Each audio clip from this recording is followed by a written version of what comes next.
Alright guys, got an announcement that is something that is a possibility for the future, not anything right now, not anything today, not anything tomorrow. But Bridgette has been talking to me about building a camper. She would like me to build a camper again. And, right honey? Right. She does. She would like me to build a camper again. And I told her, I says, well, I'm not interested, as I've told my subscriber base from over the years of having, well, I left Tiny Teardrops and then started the channel DIY Camper. And that was the bulk of my builds was on DIY Camper. And I stopped doing that for two reasons. One was my hands. And the biggest reason was building them outside in the weather. Having no building, no roof over my head. I mean, today it's gloomy, it's rainy out, and it's why I don't like building campers outside, is because when I work, I don't like to stop on a project once I start it. I want to just keep going until it's done, because it only takes me 14 days to build a camper. And I've built 5, and this would make the 6th build. Yeah, straight.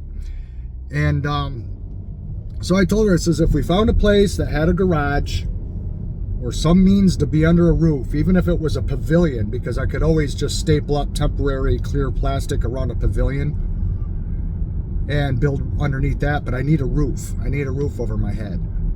And I said, if we found something like that, then yes, I would build another camper.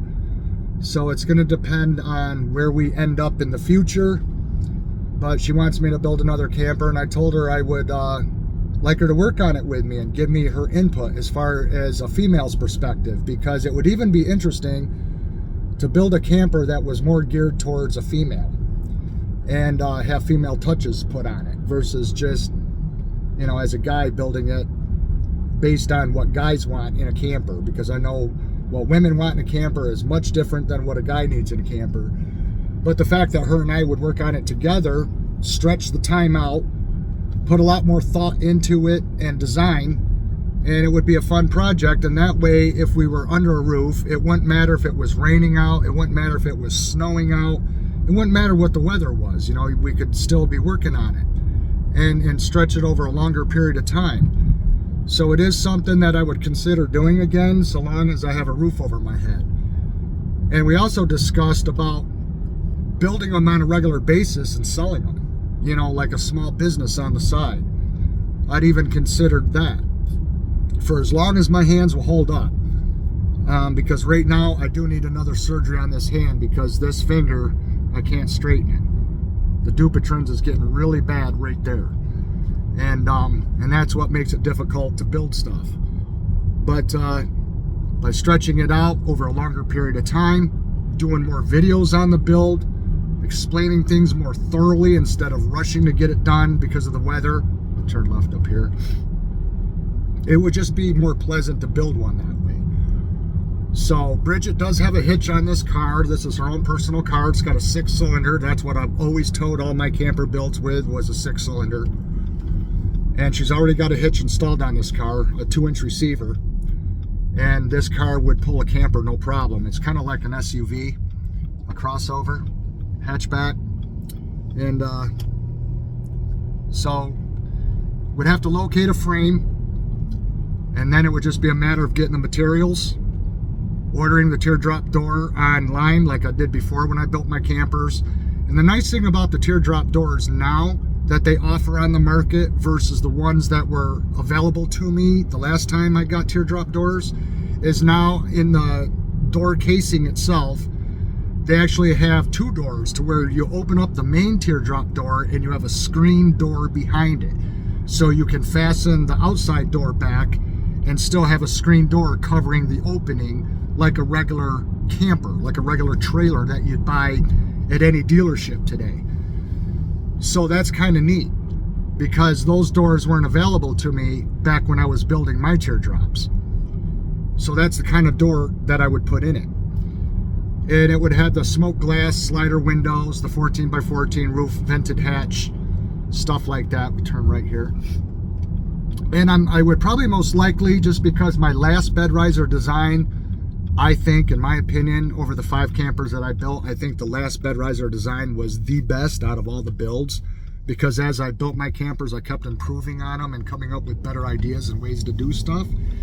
And it's only because that bed riser had both night and day use, because the bed riser would go from a full-size bed, it would fold up into a couch, and by it folding up into a couch, it opened up the floor space by 50%. So that means that you could be inside the camper if it was a rainy day at your campsite, and it had 2 tables that mounted to the walls on either side of the trailer.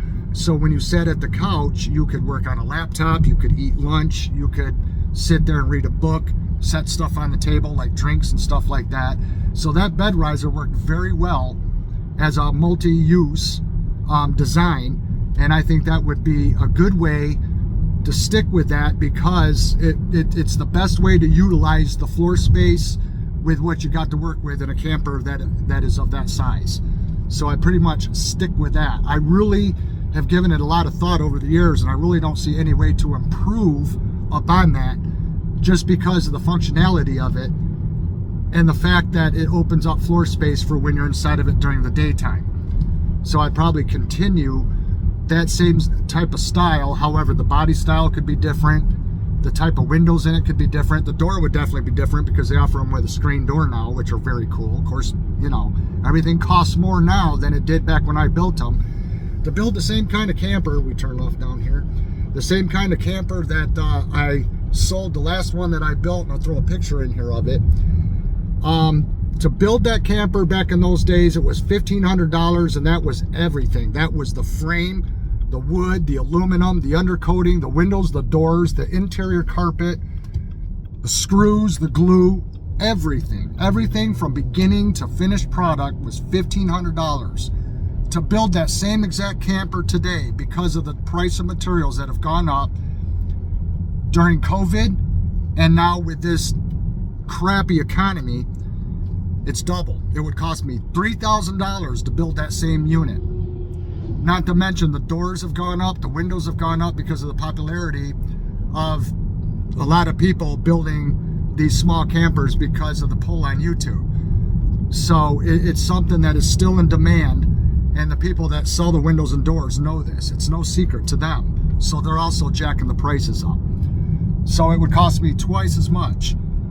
So I would, if I built a camper again, I would just stretch it out over a longer duration of time, because I would be at my own leisure with having it inside of a building, like a garage or under a pavilion or something like that. I wouldn't have to worry about every time the sky turned black and having to tarp it in a panic. But that's what Bridget wants me to do, so it's probably gonna end up happening too. So stay tuned, you guys. We don't know, but can't tell you when, but it is in the future plans. So in the meantime, we're going to continue hiking. We're going to be camping. We're going to be camping this next week, because the weather's going to be really improving after today, because I do got to get a lot of camping videos in and camping time in, as well as fishing.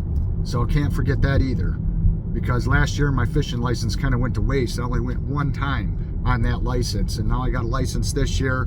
I need to get out there and fish more.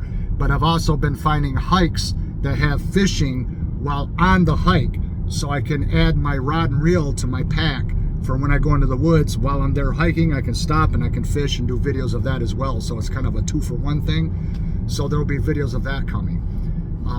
So yeah, let me know what you guys think. I mean, what would you think of me building another Teardrop camper, only this time Bridget and I working on it as a team together, with her input, my input, maybe some new design, some new ideas, and see what we come up with, and picking out the type of graphics for it and what have you. But if we were to find a decent frame that's got good size wheels on it, you know, for more of like an off-road camper, and tow it home with this car,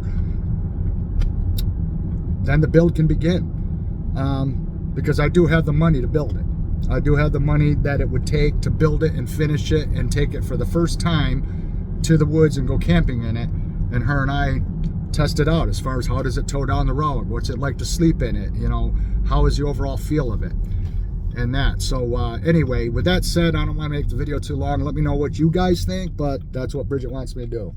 She wants me to build a brand new teardrop.